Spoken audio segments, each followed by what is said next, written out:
For WTSA News and for Brattleboro Community Television on your Thursday, June 9th, my name is Ian Kelly. These are the stories we're following at this hour. Charges have been filed in a January death in Windham that was caused by an overdose of the drug fentanyl. Vermont State Police say 34-year-old Tara Stone is accused of supplying the drug to the victim. Arraignment is scheduled for July 28th. Two Springfield, Vermont men have been arrested for a June 1st assault with a firearm in Brattleboro. 41-year-old Jonas Rogers and 20-year-old Jacob Fagans were arrested on Wednesday. Rogers was jailed and Fagans was released on conditions.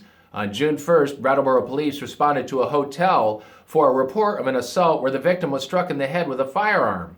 The victim was transported by EMS to the hospital. His condition downgraded while en route to the hospital, and he was transported by helicopter to another hospital. He was later released and is expected to recover. Senator Patrick Leahy is speaking out about national gun control legislation, saying the Second Amendment by itself is not enough. Leahy says millions of other Americans, like himself, lifelong gun owners, are responsible and they honor Americans' rights to own firearms and choose to own firearms to defend their families or to hunt, but according to Leahy, not to commit battlefield-style murders.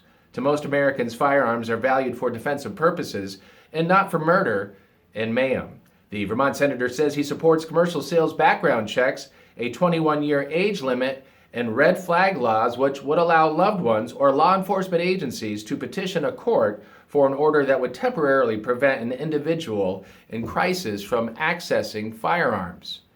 Governor Scott has signed a bill which contains a comprehensive package of workforce and economic development initiatives first proposed by the Scott administration and passed by the legislature this session.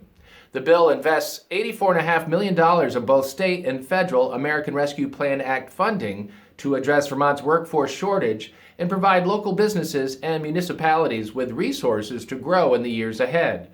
Scott says the new bill makes historic investments to help solve some of the state's biggest challenges. It is an opportunity to change course for the better, to grow the workforce and support communities in their continued recovery and revitalization. WTSA Sports, boosted by the home crowd, the Celtics came out strong in Game 3 of the NBA Championship Finals last night and did not look back on their way to a 116-100 win over Golden State. Jaylen Brown had 27 points. Jason Tatum scored 26, with Game 4, Friday night, tip-off at the TD Garden at 9 p.m. Bobby Dahlbeck's double in the sixth inning proved to be the difference as the Red Sox won their seventh straight, beating the Angels 1-0 on Wednesday night. The teams play again tonight with Nick Pivetta on the mound for Boston. First pitch is at 9:35.